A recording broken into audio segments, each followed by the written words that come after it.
Sétimo ano, vamos continuar nossa aula aí sobre a classificação dos seres vivos.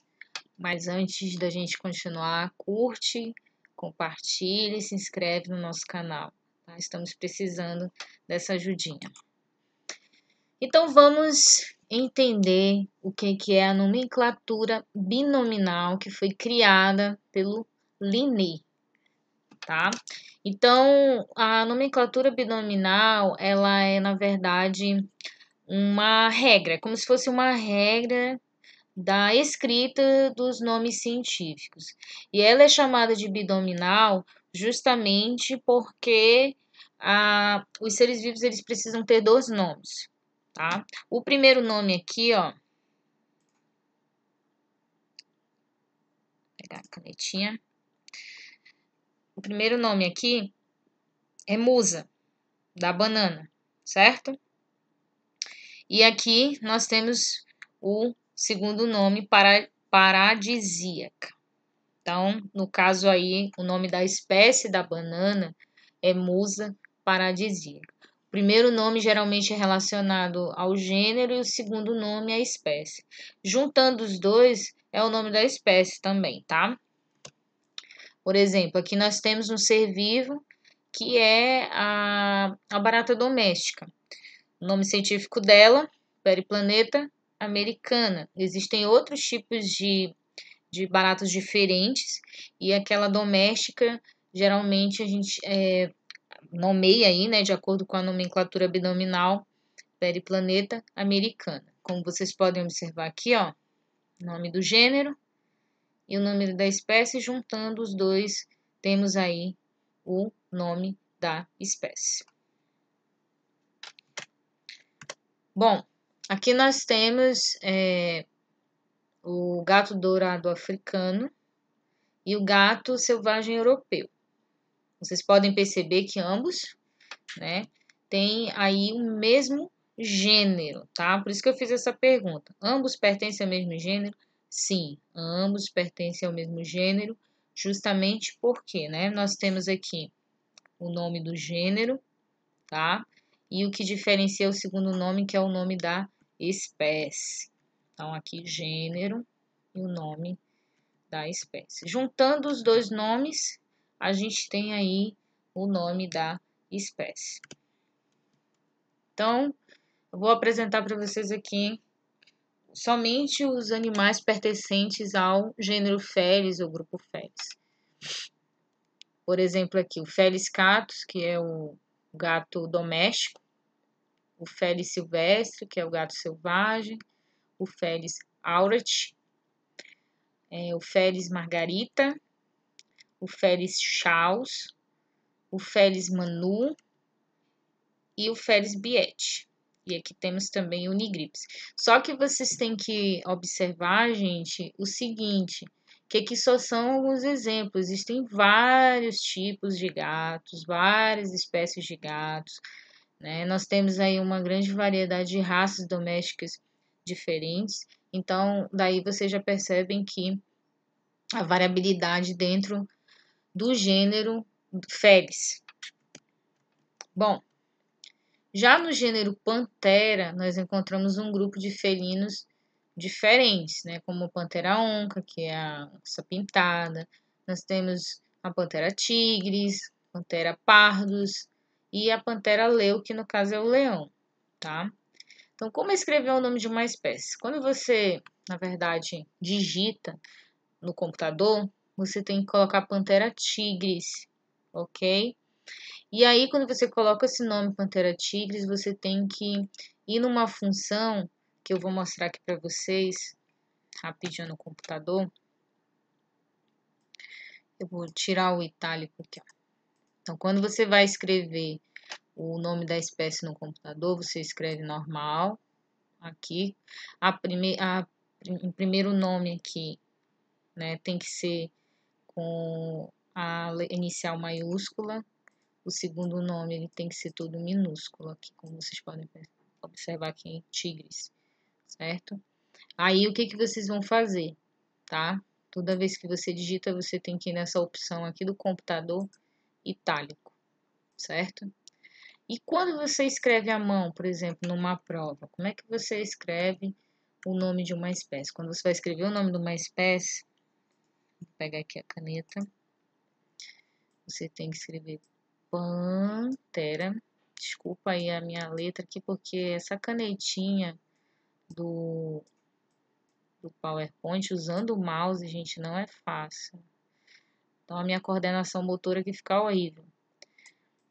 Bom, então você escreve pantera, aqui minúsculo, tá? Tigres.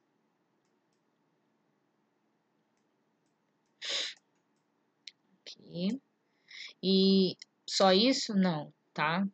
Você tem que sublinhar os dois nomes, tá? Sempre sublinhando assim separado. O P, aqui no caso, sendo sempre maiúsculo no primeiro nome.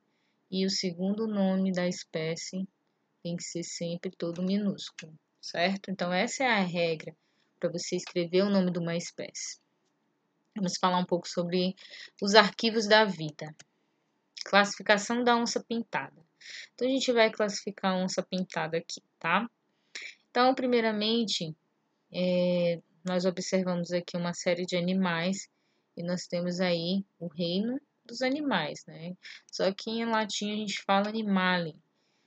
O filo seria cordata, tá? Todos aí são cordatas. O que é um cordata? Um cordata é aquele animal que possui coluna vertebral.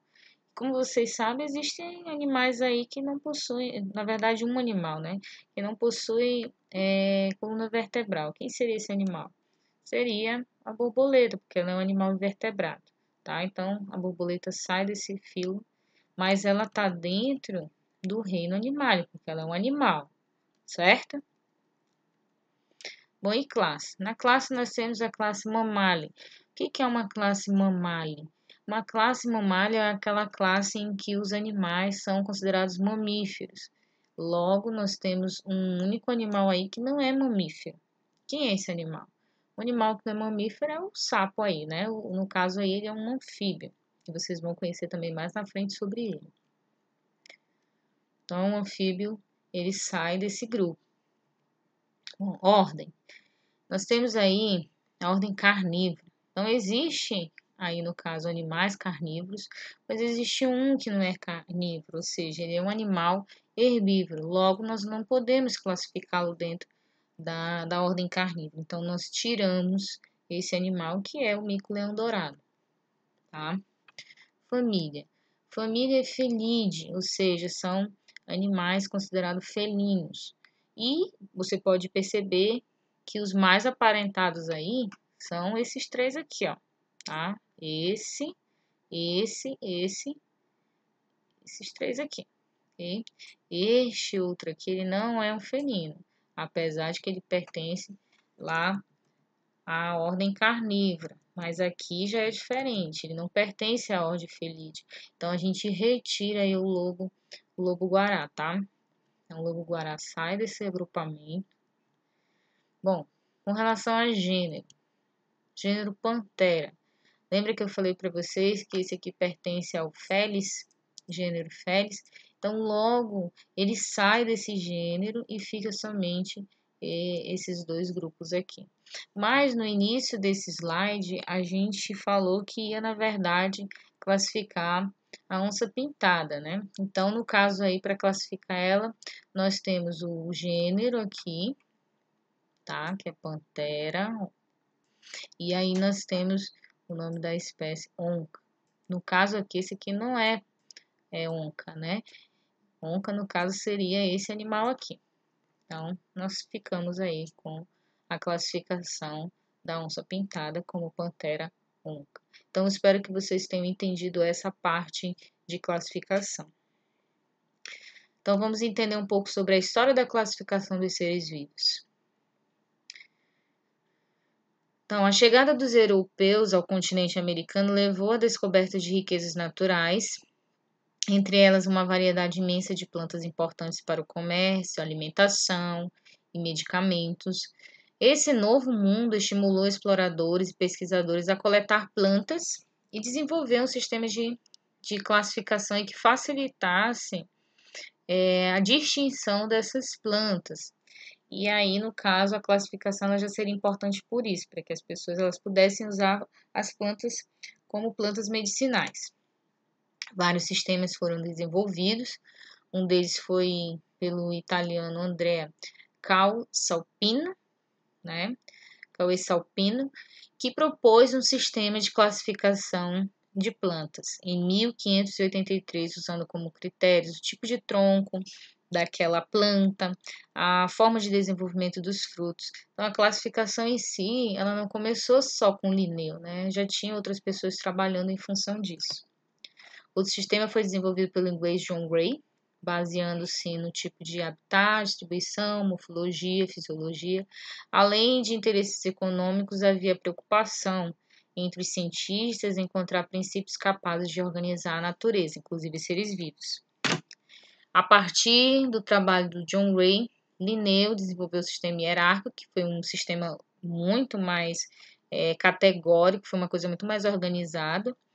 Como vocês puderam ver, a classificação que a gente fez da onça pintada, na verdade, foi uma classificação gerada por Linneu. E Linneu, no caso aí, depois desse sistema de classificação, lógico que vieram outros cientistas que contribuíram ainda mais e enriqueceram esse sistema de classificação dele.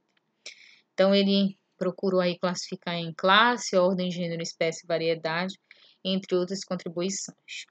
Seu sistema serviu de base para os modernos sistemas de classificação.